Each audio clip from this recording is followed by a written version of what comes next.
content is not a single player sport. Mm-hmm. If you're doing it alone, you're doing it wrong.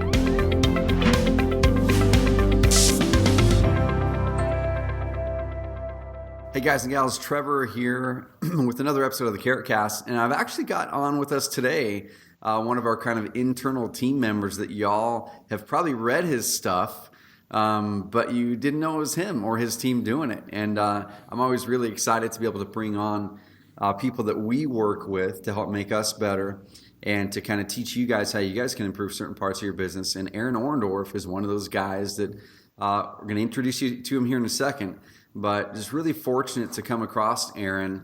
We'll tell you how here in a little bit. But he lives in Oregon, and it's kind of one of those funny things where you almost look back and go, man, like all these right things aligned, and one of the best content creators I feel in the United States or the world happens to be in my hometown and a couple hours away, and we're fortunate to work with him right now. So we're going to clue you guys in how you guys can do amazing content marketing in the coming weeks, coming months, coming years, and really cut through the clutter in your marketplace. And that's what we're talking about here. We're talking about not just content for content's sake. We're talking about cutting through the clutter in your marketplace so you stand out as an expert and people want to work with you. So Aaron, welcome on the CarrotCast, man. Well, fantastic introduction. And let me just say, well, number one, for anybody that actually knows this guy in real life, unbelievably supportive, not just in these face-to-face, ear-to-ear sort of comment chats, but ridiculous. And I mean it. Standout personality. And second, man, I had no idea you're going to come out with that kind of honesty. I thought I was going to have to dance around like my references to anything I may have written. So awesome. You're good, man. You're good. And that's one of the things. I mean, one of our core values is transparency, right? And guys, I mean, part of marketing and being an entrepreneur is finding what you're great at, and I'm just life in general. This isn't just marketing entrepreneurship, but finding what you're great at, what your unique ability is, and finding what you're not great at. And if there are certain things that you're just not good at, and we're going to be talking about some of my massive weaknesses on content and how we overcame them, because I think a lot of people listening to this podcast probably have a lot of the same weaknesses I have around content, and they need to find a way through that. But that's kind of the way I look at it, man. It's like, you know what? If we're using a tool or a process or a person or a team to help us make things better, I'm going to tell you guys how we did it. So that is the heart of content marketing right there. Yeah. That is the heartbeat. I love it. Well, dude, so before we kind of dive into the meat on content stuff, which I know everyone's probably really looking forward to, I always like to kind of unpack the person a little bit. And so you're living in Klamath Falls, Oregon right now. Yes. I always tell people, you have no business knowing where I am. Don't worry about it. I'm almost in California. Let's move on. That's right. And dude, and that's one thing too that I remember it was years ago that I was always kind of like afraid. It's like, man, you know, me talking about where I live, being in a small town in Oregon, we're in Roseburg. It's like, is that discounting the value that I can bring to the marketplace? And I kind of flipped it around and said, you know what? Let me make it a value. Let me create why it doesn't matter and why now we have mission in the area that we are, and it strengthens the story. So now it's like, oh my gosh, that sounds really cool. Instead of, oh, you're from a little town. Well, shoot. And I'll tell you what. So I took that to social like the last 4 or 5 days and made my first DM autoresponders, which are notoriously horrible. Like if you ever follow somebody on Twitter and you get like the, hey, it's great to meet you, check out our lead page, nonsense, like it makes me want to leave. So I created an auto DM that just says, that's weird, ... Why'd you just follow a 30-something white dude in the middle of nowhere, Oregon? ? And I have gotten so many responses, and people have written back, and they say nice things, and then it like actually starts a social conversation. That's cool. It was, and I can't remember where I got the inspiration from, but it was fantastic. It's been, and everybody, get a good laugh out of it too. It's a great way to talk. I love it, man. So tell us a little bit more about you, what you did before, dude, even up until a few weeks ago. Like what was your work? How did you get into content, man? Like that's kind of one thing that I think a lot of people are curious about as well. So I got a weird backstory. I graduated the degree in English, emphasis in creative writing. I went on to a graduate program in seminary. So I have what's called a Master's of Divinity. I spent a couple of years in full-time Christian ministry up in the Portland area. And then when I was about 30, my life imploded. And a direct result of my selfish choices and resentment and building this bomb that finally, when you do that with life, it has a tendency to go off. Mm-hmm. And I just moved down here to Klamath Falls from Portland. I taught college a little bit up in the Portland area, moved down here for my first full-time writing content job. And that's when, like 4 months into it, everything just, it finally, it did what it did. And I've shared a little bit about that here and there, what that looked like. It did not look good. Yeah. I mean, not just professionally, personally, every cliche you can imagine. But on the, coming out of that, you know, week one, it was, I'm unemployed and unemployable. What am I going to do? Mm-hmm. And so to create something basically from nothing, like there's nothing better than not having a flipping choice in a situation. Yep. Are we doing okay with audio? I got like some weird lag. It was cutting out a little bit. Let's see if it's okay. Are you good right now? Yeah, I'm good now. Okay. I lost my flow. We'll pick it up. Sorry, man. Yeah. All right. I'll let's see here. Yeah, there's nothing better than not having a choice. That necessity is the mother of invention. And so I knew I could write. I'd done it before. That was my bread and butter as an English major when I went through seminary, even communication and public speaking when I was in ministry. And I took that skill set and just built a website, started a blog, and went from there. And we'll talk about some of the things from there. But that was my very unconventional entry into content marketing. It was just that little bit of good. I can do stuff with words. I got no other choice but to do stuff with words now. Yep. So let's do it. Dude, and it's funny. We and guys and gals, if you're listening to this or watching this, we had a massive rainstorm here like the other last night, and our internet and everything, power and stuff went out. So I'm not sure which side it's on, but if we're having a little bit of technical difficulty, we'll work through it. So bear with us. But man, so I'm trying to think back when you and I first connected, and it was sometime last year. My cousin Callie, a younger cousin who went to OIT there in Klamath Falls, same school that I went to. I knew she was writing, and she's like, "Man, you got to meet this guy." And just kind of months went on. I'm like, "Yeah, I'm sure he's good," you know. And then just kind of months went on, and then she goes, "No, you got to meet this guy." And I think where it kind of hit me, and this shows you the power of content marketing. Where it kind of hit me was I said, "Send me a couple, send me a couple examples of the content that you're doing, Callie." And she goes, "Well, here's some ones that I kind of did some research on and maybe wrote parts of this or whatever." And I went and checked it out, and it's like this Aaron guy's name on it on like a massive website. You know, it's like Content Marketing Institute or Copyblogger or something like that. You know, some big websites, Conversion XL. And I'm going, man, so there's this one guy who is on some of the biggest websites in the world in the marketing and conversion and just, you know, online space. And then over the coming months, man, I kept on looking up. It's like, man, I see him here now, and then I see him here, and then he's here. And it's all these amazing places. So I'm going, geez, you know what? That challenged my own assumptions on what content marketing is, because a lot of us think internally, we think, what can I just put on my own blog? Which that's part of it. It's definitely part of it. But you challenge that. So how much do you feel that plays into someone's content strategies, getting outside of their bubble of their own website? For me, it was everything. Mm-hmm. Now, it's a little different because I'm a writer, so I want to show that I can write. Mm-hmm. So when I jumped into this, like I said, it was a little less than 4 years ago. I had about a 6-month period to kind of get started and get going. So it was really only about 3 years ago I really started writing, and I went for it after places like you just said, Copyblogger. So I ended up getting an entrepreneur first, and I'd love to tell you the story about that because it's a wonderful, like, hijacking the process of getting into a big name. Mm-hmm. But it went to Entrepreneur, Business Insider, Fast Company, Column on Inc., Lifehacker, Huffington Post. I mean, it was just like this explosion over a 2-year period of hustle, and breaking through. And like you said, that was the biggest.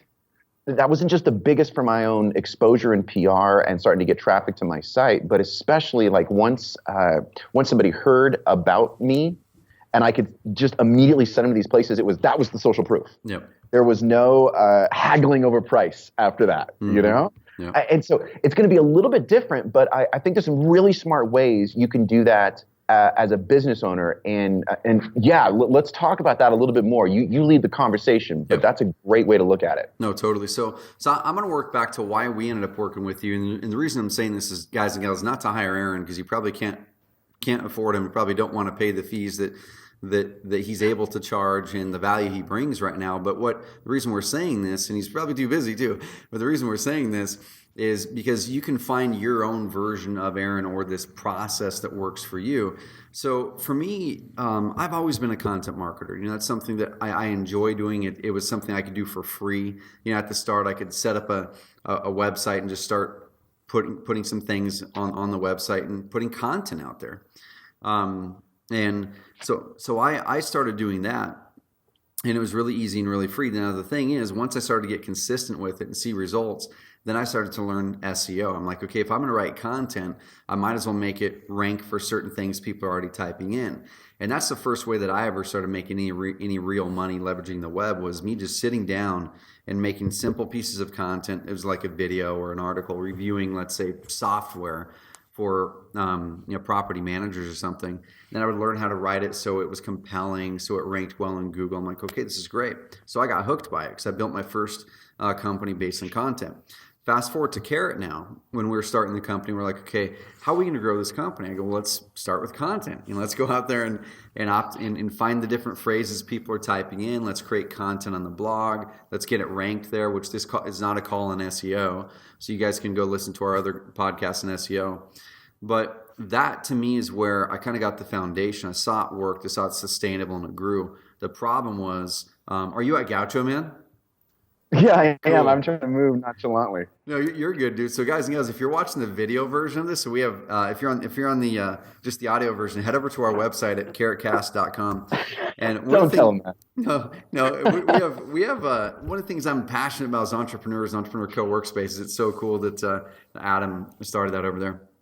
But anyway, so that's where my problem came in, is once I got consistent with things and it started to work, I'm like, man, my company is growing, but I don't have the time to do all this really robust, big content. And that's where you came in, Brendan came in, processes and systems came in. Yeah. And I'd love to talk about some of that. So with you writing as much content as you do, most people would look at that and go, man, I don't have the time. They're saying I don't have the time to write one blog post a month. When they do, we're going to show you guys exactly how you can do it. But how do you manage writing this much content and put it out really, really well? And be consistent with it? Yeah. So I've got really a three-part process. The first one is I make sure that what I'm writing about is worth writing about. Mm-hmm.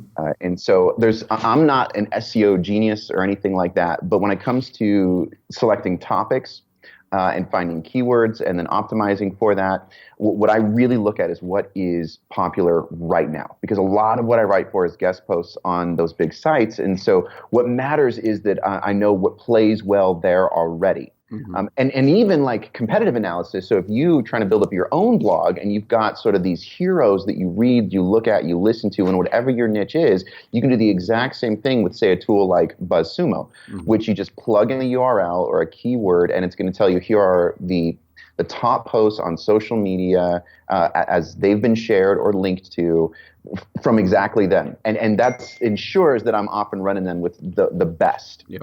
The number two is, and I shouldn't say this out loud, but we're talking about transparency. Mm-hmm. I've written probably 5 blog posts from scratch over the last 2 years. Yep. And so that means I make sure I've got the right idea or topic in mind.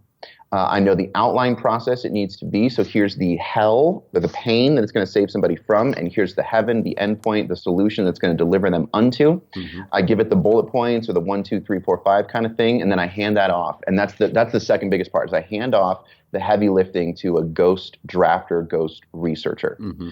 And I am constantly on the lookout, pulling those people in. They give it back to me. And then number 3 is just polishing it up and getting ready for sending it out. Mm-hmm. And that simple first 2 steps have revolutionized the amount of stuff I'm able to put out, upwards of like 12 to sometimes 20 articles a month, not like for my own blog, but for those big places we just talked about, between 700 and sometimes plus 2,000 word posts. Mm-hmm. But just by that 3-part process of ensuring I'm writing about the popular stuff, number 2, handing it off to somebody else after I've done the initial research, and then just my job is to polish it. Mm-hmm. Dude, so let me break this down for people. So one of the first problems people have is ideation, right? Coming up with the idea of what to write about. And you just gave a really good tip there with Buzzsumo. Dude, are there any other tips that you can throw out Yeah. there that completely, let's say specifically for real estate people, that like, Yeah. man, here's some great ways to get out of your own head and create great topics to write about? So you're right. Ideation, coming up with the ideas, is so difficult and taxing, and creativity is incredibly overrated. Mm-hmm. Like I write some creative articles, right? I mean, I really try to come up with these unique ways into it, but that creation process is not unique. Mm-hmm. It's so like when I'm looking for stuff to do, like when I'm working with you guys, I'm going to places like Realtor.org, Inman, and I've got a handful of other, top places where I just run to, and I'm like, what is working there? Mm-hmm. What is popular there? What are avenues that we could give a different take on that for? So like the core of it is the same, but I've got to change the headline. I've got to usually make it longer. I've got to make it more in depth. But I've just taken off the board the feeling that I have to come up with something amazing. Mm-hmm. I do not. It's all about reverse engineering what's already working. Sick way to do this. Go to Google Trends, click on the celebrity topic. Mm-hmm. And this is how I got into Entrepreneur the first time when I had no business writing for them. This is how I got into the next web. And I am not a tech guy at all. So there's this whole process. I just go there, whatever the trend celebrity is, I'm like the so-and-so version of blank. So first it was the Mindy Kaling guide to entrepreneurial domination. It was the Jimmy Fallon guide to customer love. It was the J.J. Abrams guide to intelligent business. And that stuff opened doors like mad. And it's such a fun way to talk about a topic that your audience cares about. And you just bring in what's the topic they care about, what's popular, and how do you create a unique window into that with something like Google Trends being topic. Dude, so I'm going to kind of wrap with you here a little bit. So I'm going to pop over to Google Trends right now, and we're just going to do a little test here. Let's do it. Let's kind of bring this home to real estate stuff, right? So Google Trends, and once again, guys and gals, there's a little bit of connection issue on one of our ends. We'll work through it, though. We're good. So I'm going to do, let's see, explore topics.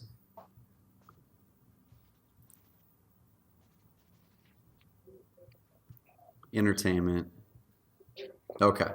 So here we've got Ryan Reynolds, Bruno Mars is up there, Molly Ringwald. So let's run with Bruno Mars because he's kind of a big dude, and Carly and I are going to his concert here sometime soon. Oh, I got you. Yep. It's the Bruno Mars guide to branding your real estate business. Mm-hmm. Because I know a little bit about that dude's backstory, and he had this crazy problem where the first time he came out, the company, the record label tried to brand him a certain way, and it flopped.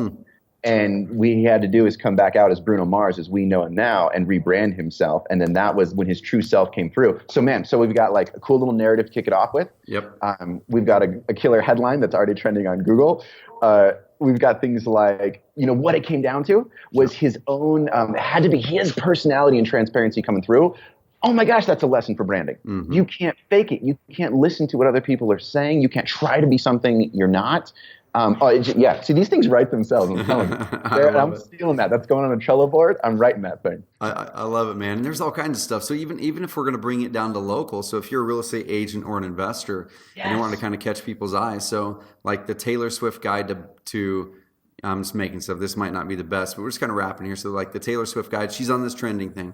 The Taylor Swift guide to buying real estate in Roseburg, Oregon, or something like that. It's like anyone in Roseburg is going to see that if it's floating around on social media, and they're going to go, "What the heck? What's going on here?" And they're going to read it, but they might not read a post that says the guide to buying real estate in Roseburg, Oregon. Exactly. And it can't be clickbait. And that's the thing where you have to really tie it to lessons, which is what I try to do with every single one of them. But then you get this whole, especially when you're going after personalities or names, it just immediately lends itself to telling a story with it and illustrating it in ways that people see and identify with. That's so much richer than just the same 10 lessons they've heard before. Because honestly, man, it can be the same 10 lessons if it's presented in a fresh way. Yep. Dude, so let's do the Buzzsumo one now. So you mentioned Buzzsumo. We use that quite a bit on our end on the content that we do. And I've got some other content ideas that we'll throw out there as well that I'll kind of wrap with you. But so you mentioned Inman.com, right? So, yeah.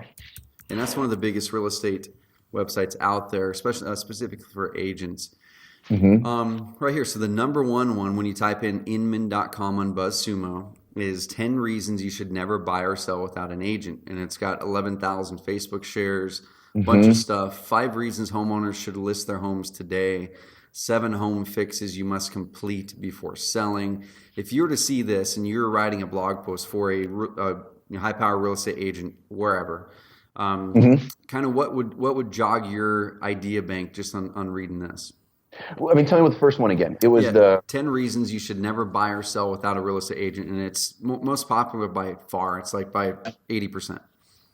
the dark side of for sale by owner would be my headline. And what I'd find out is, okay, so I've got here, I'm definitely going to link to that piece because it's already popular. And so I'm going to hit them up on social when I do post the piece, and hopefully I can get Inman to share it as well. And then I'm going to find similar pieces that are already ranking in Google. And yeah, it's that idea is there now. It's like, okay, I throw that down as I know what the core of it is. And now it's the dark side of for sale by owner, or what nobody ever told you about for sale by owner, or something like that. I love it, dude. So there's a million different things I could be talking about on ideation too. I'm gonna rattle off a few more here, and then I want if you have some things, throw in there, and then I'd like to move on to that second step. So let's say you got the idea, and then how do we put it to paper? So a few of the things that we do here at Carrot, and we suggest our clients do as well, is pull back and what are the top 10, 15, 20 most common questions your prospects ask you, and then write those things down. And I like to do video, so we'll do a lot of video. You can do writing, whatever it is, but use these ideas to come up with something that's compelling, because if you just do a piece of content that is, how do I get a home loan or whatever, it's like, well, no one's really going to read that. But then use these ideas Aaron's giving you to really spice it up and give it that oomph. And a great way to do that is you find those popular articles, like the next step then is I click through, and the first place I go is to the comments, and anybody who's asking a follow-up question there's a weak point that is so ripe for fleshing out that idea. And then you're not coming up with it yourself. You're like letting the market, you're letting what people are saying answer that for you. I love it, dude. I love it. Another thing that we'll do oftentimes is we'll go to Google and start typing in phrases of whatever it is that our market might type in, look for Google suggestions, or you can use Uber Suggest, as I'm sure you've used a lot. Uber Suggest is great. Yep. And we come at it a lot from the SEO side of it, because we really focus on the SEO side. But if you can make it so it's got really well optimized on the SEO side, but also then really well optimized to get shared and to be compelling, that's where it's like best of both worlds. So we'll use that quite a bit. And then another one that we use quite a bit for our content is we'll dive into our website, we'll look at our analytics, and we'll see what's popular already. And you helped us with that too, because you beefed up a massive post of ours that was already popular and made it better. Yeah, that's really low-hanging fruit, especially if you've had a site for more than a year or two. Whatever your most popular one was, you can refurbish it, you can add to it, especially with images and updating the statistics on it. Leave it as the same URL. That's like one of those tricks, and simply change the pub date on it and give it a fresh round of whatever your regular promotion is, whether that's on social or any sort of paid. But because it's already proven itself on your site. People are interested in it, so let's just make it better. And that's so much what it comes down to for standing out and getting more bang for your buck with content. I love it. So there's a few tips for you guys right there. And I'm sure Aaron's got a download somewhere online that can help you guys with some other stuff. We'll let you guys know how to connect with Aaron and get some good resources for him as we go. So the next thing, let's say you got your idea. You've maybe started to bullet point it out. Hey, here's some of the things I think we should cover, things like that. Dude, what do you suggest people do? So you have a little stable of writers right now that help you with that. But if someone didn't have one right now, where would you suggest they go? What should they look for in a writer that could help them if they're going to have a writer help them, if they're not going to do it themselves? If you have any sort of existing email list or social media following, throw it out there that you're looking to hire somebody to help you write.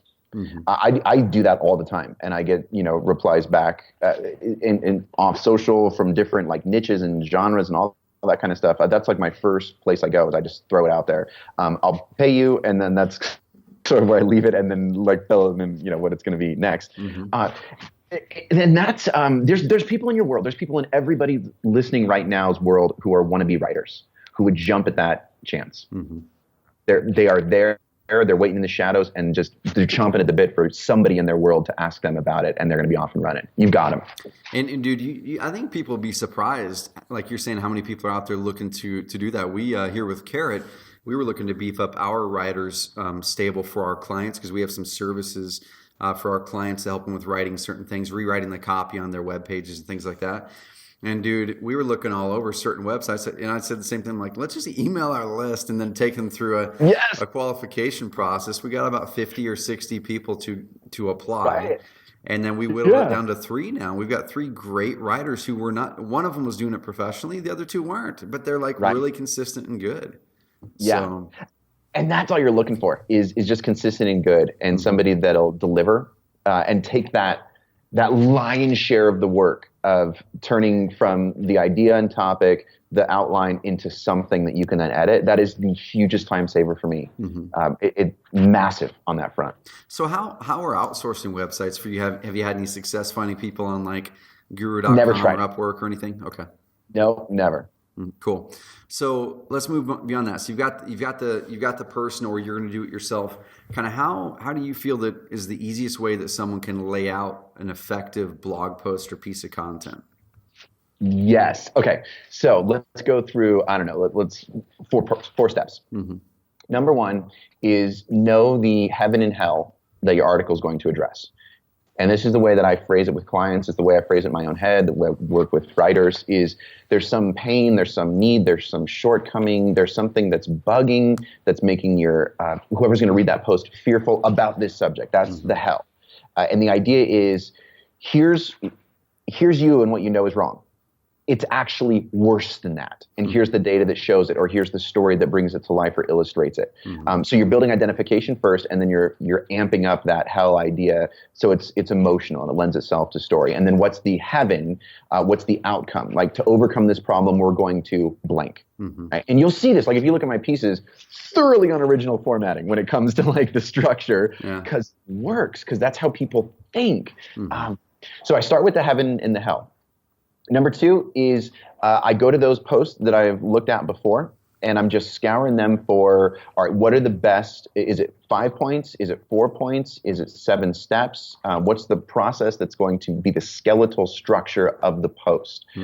So if I'm writing something about emails, like abandoned cart emails, I got to figure out, okay, what are the 6 type of abandoned cart emails that should roll out? And I want to find examples for those. I think in these structural terms as much as I possibly can so that I get that bullet, those numbers down.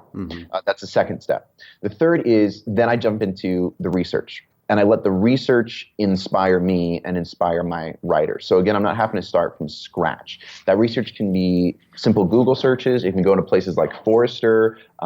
Any sort of great repository of data is excellent. And it just matters that what you're finding, again, that's where the ideas and the what sounds original when you finally put it on paper but thoroughly isn't come from. So I've got the problem solution, heaven and hell. We've got number 2, what's the bullet points numbers that are going to be in it? Number 3, what's the research? And then number 4, and I'm a stickler about this, is I have to know in the end what's and it's even better. And this is a part that a lot of people will neglect, and you'll read this in articles where it just sort of, it tapers out. Because if you can give me something at the end that you're saving for last, the best piece of idea, that blends so well into then a call to action to connect with you, to either come to your site in like a guest post byline, to download something, to join the email list. But it's that like last moment of delight that then sort of tips somebody in. And it's one of those things that I hate to say out loud because I don't want to tell other people how to do it, but it's fantastic when you focus on that conclusion and the feeling of delight. I love it, man. So next, I want to kind of talk about the promotion of the content, right? But give me a couple minutes here, because one thing that popped in my head is I can totally picture some people listening to this going, man, this type of content that we're talking about is not your quick, get it done in 15, 20 minutes kind of piece of content. And I want to make sure that people realize that there are different types of content for different purposes and needs, right? And the type of content that we work with you at, and I'm sure you're great at other kinds too, it's just kind of the kind that we engage you with, is that long form great, thorough, detailed content that's a resource, that stuff gets ranked really well, it gets shared really well. It's something that becomes massively useful for someone. And for us in our mindset, we're like, man, this helps to set us out as the expert in the space for this, right? Mm-hmm. So that's one type of content. Another kind of content that we fill in with here at Carrot, the podcast. Like, the reason we're doing podcasts is because I am a bottleneck on content. Like I said before, I would be getting my content in late.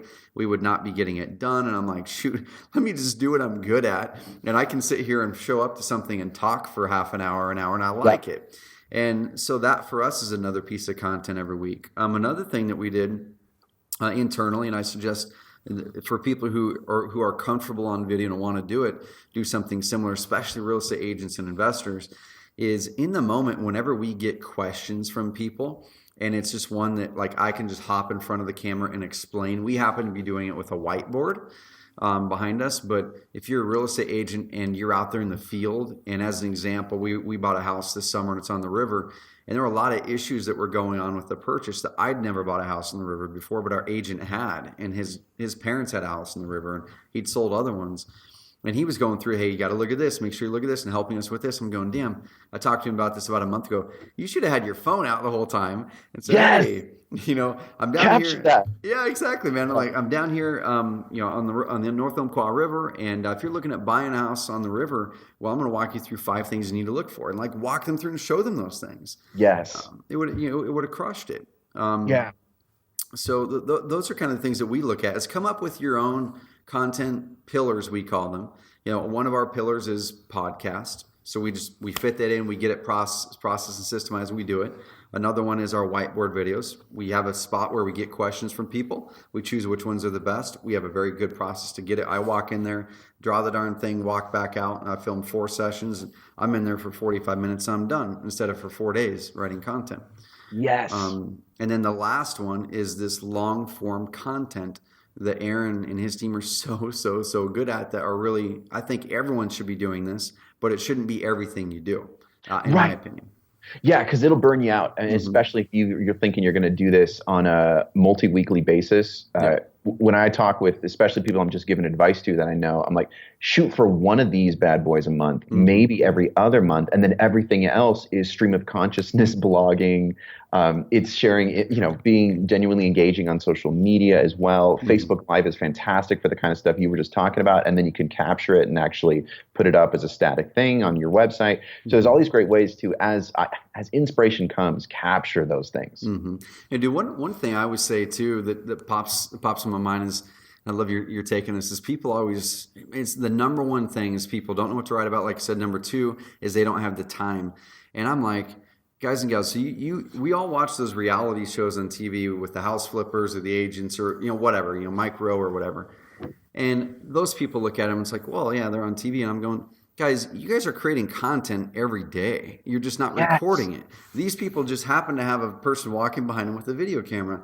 Now, they're recording their content, you are not. So it's not that you don't have time. It's that you haven't set the system and process to record the content you're already creating. Yes. And I'm guilty of this myself. I've been doing a lot of one-on-ones with people to coach them to do that kind of stuff, to get on the Entrepreneurs and the Business Insiders and those sort of places. And a lot of people have reached out to me, and so I've been doing this kind of thing. And I think I wrapped up my 10th or 12th, and I was like, why am I not recording this? Yeah. Why am I doing this one-on-one? This is insane. And then and if you're out there in the real estate world, if you're an agent, if you're an investor, you're sharing that expertise with somebody, record it for posterity. You'll do something with it. Dude, even on your end, I could totally picture with those clients that you're working through and the ones you will work through, you end up having 5, 6, 7 videos where you're like walking through, hey, case study, here's what we did with this person. For privacy, maybe you don't say their name or whatever if they don't want you to. But by the end of it, man, you've got a course you could sell or a whole email sequence that you can drive people to. See, and that's the other thing about content is that whole idea of what you just described, repurposing. Do not, one and done will murder you. when it comes to creativity and actually, building things. One and done is terrible. When I write a long post, I'm going to turn that into, sometimes each one of those subpoints becomes its own shorter post somewhere else or on my own blog. Or if I write it, then it becomes an email sequence that I can use for, it's just, there's so many places to go once you've done work on it. Do not let it be one and done. Dude, so this is a good transition. So in order to, we've got the post written now, or the video, or whatever the heck it is that they created. They have some ways now to ideate, and hopefully you guys took notes on that. How do we get more people to see it? Because most people, they kind of post their content in a vacuum, right? It goes in their blog and they think, okay, check the box because I put my content out for the week. Now I'm going to go back to my life. And then they look back in 6 months because this content marketing thing doesn't work. So what are some ideas to actually make that post or that piece of content work for you perpetually, ideally, like you said, so it's not one and done? But what do you do to make sure people see the darn thing? What's your promotion? So content is not a single player sport. If you're doing it alone, you're doing it wrong. And so, like, pretty much everything I write, nearly everything I write is with other people. I'm asking them for their, contributions. I'm asking questions of people, and I'm working my way sort of like up the scale. So they're bigger than me, that kind of thing. So I've got an immediate army of people who will help me promote it when it's time to go. That's a big piece of the puzzle right there. And the fantastic thing is, so I do this with marketing pieces. I just had a piece go up on Content Marketing Institute, which is arguably the biggest content marketing site online. Went up on Sunday. And I approached it. It was this massive, like 50 influencers, their single best tool. It was almost 4,000 words. It was just a beast of a post and took some work to put together. My editor emailed or Facebook messaged me the next day and was like, this thing is blowing up. They'd already got 1,800 shares. Oh, wow. Within 24 hours. And now I think it's the 7th most shared article of their entire last 12 months. Wow. And it's been up since Sunday. And so now that sounds like something, I have all these things I do along with it. I'm part of Slack groups. I put it on Facebook. I reach out to friends. I'll tell you, that goofy autoresponder I had, why'd you just follow a 30-something white dude? Guess what? Everybody who wrote back and said something nice to me, I'm like, hey man, if you're up for it, can you check this out? Like, it's like one human asking another. You're hustling, man. Hustling the content. I love it. So here's the thing. This is the really wonderful part. That sounds like something that works really well in marketing. It is the exact same in whatever niche you're in. So I did a piece for a client about a month ago where it was a property management software, which sounds like the least sexy idea in my life I could think about. Yeah. And so we just spent time cultivating and reaching out by email to real estate agents, to dream list people on Twitter who are real influencers in that space. We accumulated about 20 different responses of what you should look for and what you should look out for when it comes to selecting property management software. We put it all together. We tagged every single one of them. We put a picture of them in there. And it's like the biggest thing on their social, that's attracting traffic. And you talk about promotion, that's happened. And it's the same exact process. Of just that collaboration idea. And the other thing is too, collaboration on the promotion side, you've got to be cultivating just friendly relationships where you're doing nice things for other people. This sounds so basic. Yeah. If you're an insanely nice person, in those Facebook communities, on Twitter, on Instagram, and you're sharing other people's stuff all the time, when it comes to launch yours, it's super cool to ask for it, to just, and know the collection points too, whether it's Reddit for you or if there's other sort of hubs online where your market congregates, building relationships there. And then when you post the content, making sure it goes up there as well. This went up on a place called Inbound and Growth Hackers when I posted the CMI article and burnt it down there as well. And it's just like this sort of snowball effect. Gotcha, man. So same thing. I'm going to kind of roll this back a little bit and make it make sense for even someone who's just getting started or someone who's already doing content, they really want to ramp it up. So like you're saying, find those other people that are in your center of influence or even people that you want to be, reach out to them. Yes. Be friendly with them, build connections. A great way, like you said, to build connections with people higher than you in certain spots is to make them a resource in a piece of content you're writing, like you mentioned. So now you've got the connection. Likely they'll share it on their social media because, hey, look, I'm included in this article, kind of thing. Big time. So that's going to help you guys get some backlinks, possibly. It's going to help you get some good momentum, relationships with people, and create content. repurposing stuff. So is there anything that you guys do? And I know you mentioned you might take a blog post and break it down into several different blog posts that are smaller. Is there anything else you'll do for repurposing content sometimes? Yeah, the breakdown is a really good one. Best versus worst is fantastic. So I'll post best practices on my site, and then I immediately turn around and do the opposite of that for a worst practice article for someone else's site. Gotcha. Which is really fun because then I get to be all tongue in cheek and ironic about it and like have a sense of humor. That's a really easy way to do it as well. Yeah. And then the third is oftentimes as I'm writing as well, questions that I can't answer will come to mind. And so I'm constantly collecting that. And so it's not so much repurposing, but I never want to let any of that go to waste. Like you've got, whether it's Evernote, Trello, your favorite Moleskine journal, or even just talking into your phone, it's going to blow you away if what people, all they do is walk away from this and start a capturing their ideas process. Just like you talked about with video or whatever it is, it's going to blow you away how much is in your mind that you're missing out on because you're not grabbing a hold of it when it pops in. Dude, and we kind of touched on it a little bit ago, but I think people are kind of afraid. They want to make it perfect, right? They're like, man, if I'm going to sit down, I want to make this thing amazing. It's going to take me several hours or days or whatever it is. And like you're saying, man, it's just, I think the biggest thing is we need to be useful and we need to stand out. Yeah. Yeah, you've seen that. What was the Chris Rock movie where he dies and he comes back to life and he's like reincarnated as, and there's this great line in it where he talks about nobody wants their comedian to be good looking. They just want him to be funny. I think that's like such a great summary. Nobody wants you to be good looking. Yeah. Nobody cares how good looking your post is. They just want it to be useful. Yep. That's all. I love it, man. So a couple things we'll do on repurposing, and same thing. Everyone needs to kind of find their little thing that works for them, their processes, their systems. And one thing that we'll do is our blog posts that tend to get really good traction will then turn into a video. That could turn into a whiteboard video. It could turn into a podcast or something like that. So we're always taking those topics that work well. We turn it into a YouTube video, optimize it for the same or very similar keyword phrases. And now we've got 2 there. Another thing, dude, this is working really well for us. So we didn't invent it by any means, but it's working well. And we're going to be finding ways to build this into our software to make it easier for people here in this next year.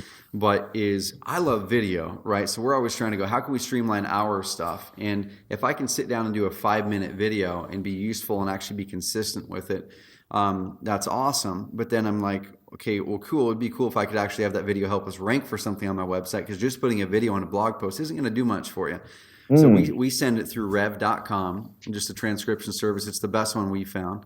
As soon as we get the video done, upload it, we give them the URL. Within hours, we get back a transcription. It's really good transcription done by a human being, and they take out all the ums and ahs and transitions.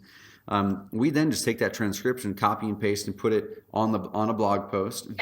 Video on top of it.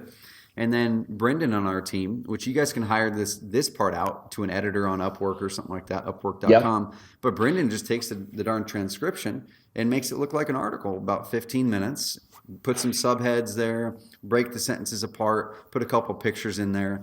And now it took me 5 to 8 minutes to do that content. It took Brendan 15 to 20 to edit the transcription. So total, we're under 30 minutes in total time. And now we have an amazing article with robust content in it, a great video that's up on YouTube as well. And it didn't take us hardly any time at all. And you've got written and video content. You guys are multimedia geniuses. It's fantastic to listen to, man. Really. I like see, I'm a carpenter, so I see everything as a nail, right? It's like I'm a writer, so everything needs a pen on it. And I love the way you're like blowing this up there's so much more. And one last thing that we'll do, so I'll add this last layer to it. And I know you and I have a phone call actually with our content team here in a second. We're going to practice what we preach.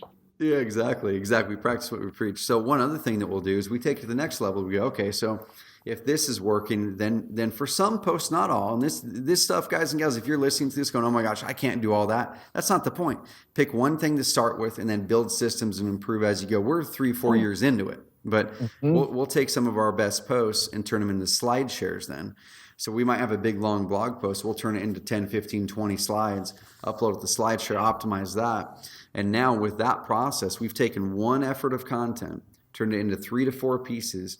And oftentimes we're ranking, we will oftentimes have 1, 2, 3, or 4 of our content pieces ranked on page 1, oftentimes the top 6 for the same search phrase. So now we're controlling the conversation. Oh, yeah. And what you said in the middle of that was so good. If someone is starting out, when you said in the middle of that of just pick one, yes. Do not let any of this overwhelm you. The worst thing that you could do is walk away from, listening to something like this thing, oh, there's so many moving parts. Pick one. Whatever one just feels the best to you, is most natural for you, and roll with that for 6 months on a regular schedule. And then you start creating that traction, that momentum, and it builds so fast. Exactly. And kind of here's what I would suggest, and love your take on it before we wrap this up. But if I were to tell someone, if they're in real estate or if they're a plumber, it doesn't matter, what they're going to do for content is probably start out, if you're comfortable in video. This is just me, because it's me because I am comfortable in video, but a lot of people aren't. I understand that. But whip out your phone and once a week do a Facebook Live on the job, right? So you're a plumber, you're on the job there, and there's this issue. 5 minutes, you whip it out and, hey, this is Bob the plumber. I'm down here on a job, and it just rained a lot, and this happened, and this, and I'm sure, I'm not sure if this happened to you, but let me show you this. Oh, that's nasty, isn't it? Like have some personality. And then you take that and have someone on your team, or that Bob the builder, Bob the plumber does it when he gets home. He takes that darn Facebook embed thing or downloads the video, and then he puts it on his own website. To start out, no written content at all. Like that's what I would do. After a month or two, man, now you've got those videos. You submit them to rev.com, and then you just put the damn transcription below it. And within 3, 4, 5, 6 months, your website now, whenever someone lands in that website, dude, there's no way they're not going to work with you. Yes, because it looks so robust. Yep. Yeah, it's one of those where you glance at it, and the same way that, I want people to glance at my homepage and see that line of publications that have been nice enough to let me write for them, and the robustness of what I have.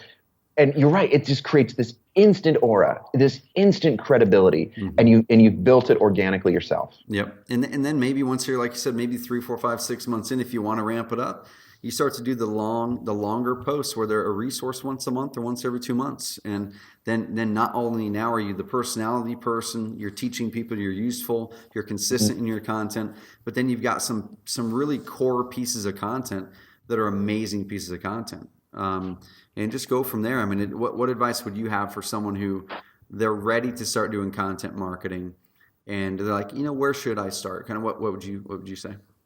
I absolutely love the description you just gave. I'm going to steal that and act like it's mine when I talk to people from now on. Of on the job. That's such a fantastic. I'm so used to working with agencies and larger, more like enterprise-ish type things that's never like a part of it, because there's very few actual personalities involved. But to start, if you haven't done anything, that's brilliant. The other piece I would say is, if you are going to start with written content, that process we jumped into at the beginning. Find out what's already working, find out what's popular, use the tools that are at your disposal, and Google Trends and Buzzsumo both have free versions of them. You can use them right away. That way what you're jumping into is going to be valuable from the start. Dude, I love it, man. Last question here, and we're going to wrap it up. So I know you're making a transition into being an entrepreneur, man, which is exciting as heck.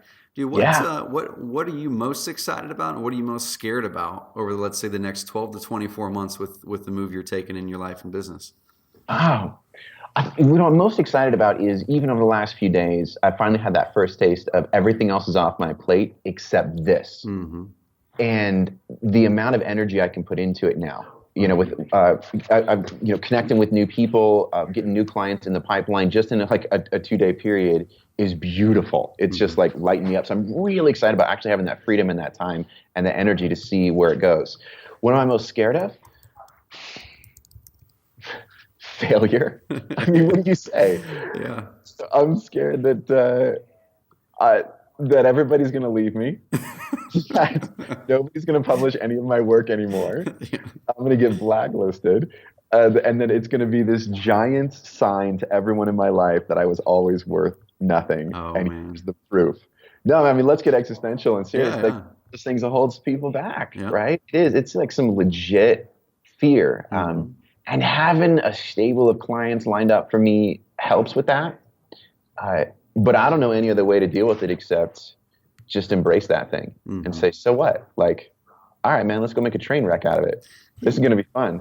And then just hang on and keep running like it doesn't matter. That's the thing, man. It's embracing. It's very cliche, but it's so true. It's like embracing the journey rather than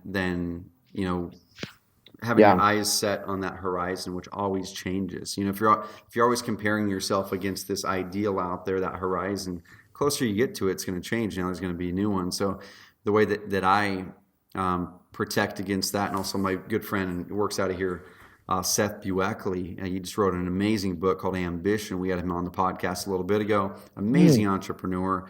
Built up his last company at almost $60 million in revenue and just sold it this year. And one of the things that he talks about in there is that exact thing that, man, if we're comparing ourselves against this ideal, or we have these goals, and the closer you get to that goal, a new one pops up, it's really hard to be happy and content.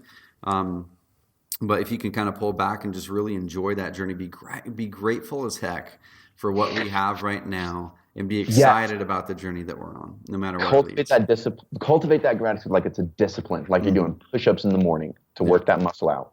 Dude, I love it. So I'm on your website, and I just saw on the homepage you have an amazing checklist there. So if you don't mind, guys and gals, go to Icon eContent, so ICONI content.com, iconicontent.com, or just look up Aaron's name. You'll find it there in the show notes of this. Just go to CarrotCast.com. But he has amazing ultimate content creation checklist that you guys can get for free. And before you hire a copywriter, before you go out there and start to do your own content, make sure you have a framework, make sure you have a process, a system. Hopefully you guys got some great stuff on this call, but go to iconicontent.com and get that checklist for free, and just dive in and see see the way that Aaron writes, because you guys can learn a lot from what he's doing, and get a great free resource there. You have any parting words before we go, man? Go out there and get rejected. I love it. I love it. Well, thanks, guys. Have an amazing rest of the week. We're going to come at you with another episode of the CarrotCast next week. And please go and, like I said, share up this episode. Go find some of Aaron's content online and share the heck out of it, and help more people see his gift in this world, guys and gals. And go out there and get your gift into the world to more people with your content. We'll talk soon. Have an amazing week.